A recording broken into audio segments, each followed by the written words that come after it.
de esta difícil votación el día de hoy. ¿Quién es el nuevo ministro presidente de la Corte, Luis María Aguilar? Para hablar de ello, saludo en la línea a uno de nuestros analistas políticos, Alan Capetillo. ¿Cómo estás? Buenas noches. Hola, muy buenas noches, Joaquín. Con el gusto saludarte a ti y a tu auditorio. Pues sí, atestiguamos ahora sí que una elección histórica en la Corte, un proceso que nunca habíamos visto anteriormente, que se trababa durante tanto tiempo la votación, y pues con un resultado que al final de cuentas, pues creo que deja a la Corte pues seriamente dividida y con un reto de conciliación muy importante en la figura del nuevo ministro presidente, ¿no? Ese es el mensaje, ¿no? Como más claro, el tema de la división que existe en la Corte. Bueno, ¿qué opinas tú de Luis María Aguilar como nuevo presidente, Alan? ¿Qué cartas tiene? Cuando uno revisa en general los perfiles de los ministros de la Corte, te das cuenta que hay dos perfiles.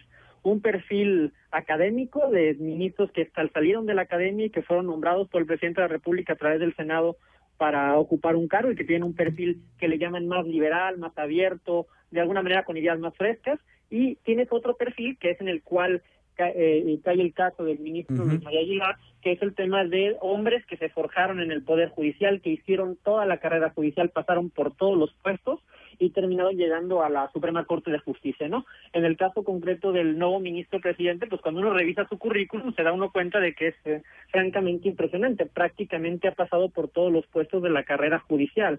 Ha integrado juzgados de distrito, ha sido magistrado de tribunales colegiados, ha sido parte del Consejo de la Judicatura Federal, ahora ministro de la Corte y ahora ministro presidente, ¿no?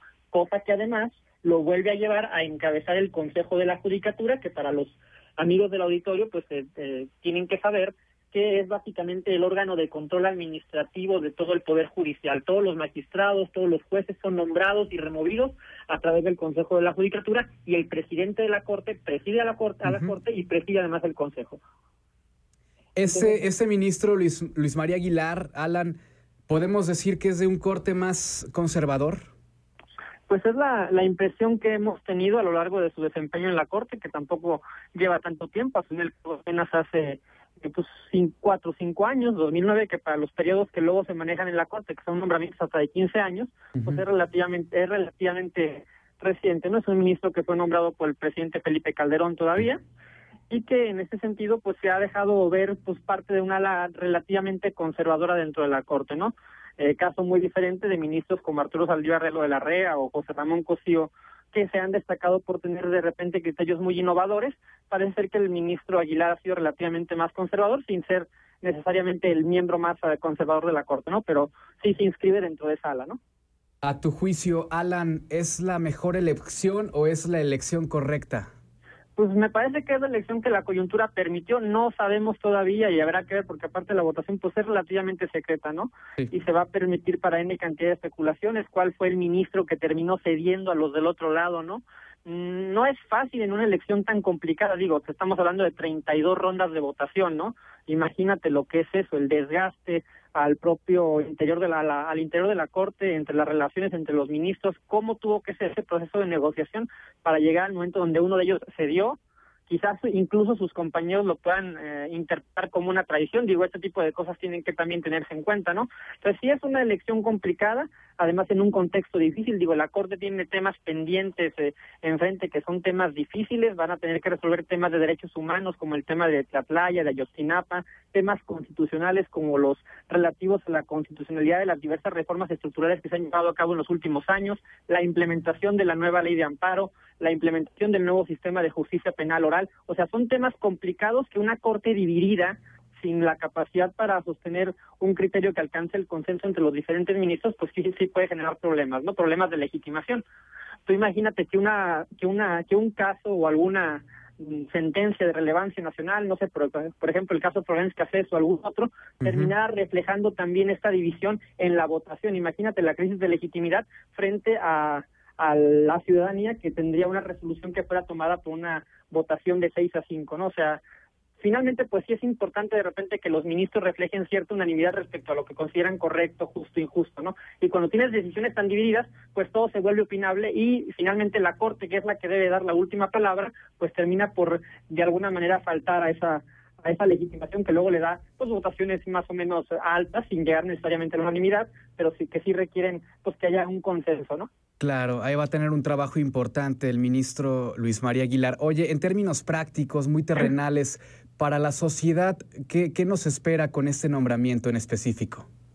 Digo, es complicado porque pues finalmente a la Corte siempre llegan temas por su propia naturaleza, son temas de estos que parecen estar muy en el topus uranus, ¿no? Muy elevados, ¿no? Temas constitucionales, temas de acciones de inconstitucionalidad, temas de controversias constitucionales, ¿no? O casos así muy famosos, ¿no?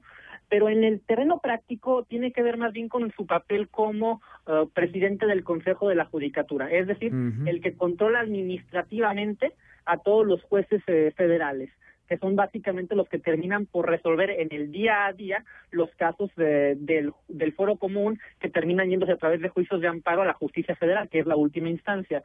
Y ahí, pues obviamente el criterio que el magistrado presidente detente respecto de la nueva manera de entender el derecho, o por ejemplo de implementar el sistema de justicia penal oral, o de aplicar las nuevas reformas en materia del juicio de amparo, o las reformas en materia mercantil o civil, o inclusive las reformas que el presidente prometió en el mes pasado, en lo relativo a la justicia común, como les llamo, pues es importante qué criterio tenga el ministro presidente, porque finalmente de su criterio pues termina por bajar hacia abajo respecto de cuáles son los nuevos jueces o magistrados que terminan por integrarse al Poder Judicial Federal, y en ese sentido después terminan por resolver los casos de justicia común, ¿no? Entonces, uno preferiría un ministro, un caso quizás un poco más liberal o quizás un poco más atrevido, pero pues esa fue la elección que se dio, ¿no? Muy bien. Alan, finalmente, ¿algún punto que quisieras destacar? Pues no, yo creo que lo que hay que destacar pues es obviamente la división. También hay que destacar que obviamente el presidente de la República y el Senado tienen la obligación de nombrar a un nuevo ministro por el fallecimiento reciente del ministro Valls. Es correcto. Y que además también se viene la posibilidad de que al menos 2 ministros están próximos a jubilarse, lo cual te hablaría que en los próximos meses estaríamos viendo la renovación de al menos 3 ministros dentro de la Corte, ¿no? Y que obviamente tener que la sociedad tenga la lupa bien puesta sobre el proceso respecto de los personajes que ahí van a llegar, pues es de vital importancia para que el día de mañana podamos hablar de que tenemos una Corte más liberal, más conservadora, más garantista en términos de derechos humanos, y hasta qué punto estos perfiles van a terminar por definir decisiones trascendentales en la vida nacional, ¿no? Muy bien, eso es importante, más progresista. Gracias, Alan Capetillo, por este comentario. Muchas gracias, Joaquín. Muy buenas noches a nuestro analista político en este tema que es importante.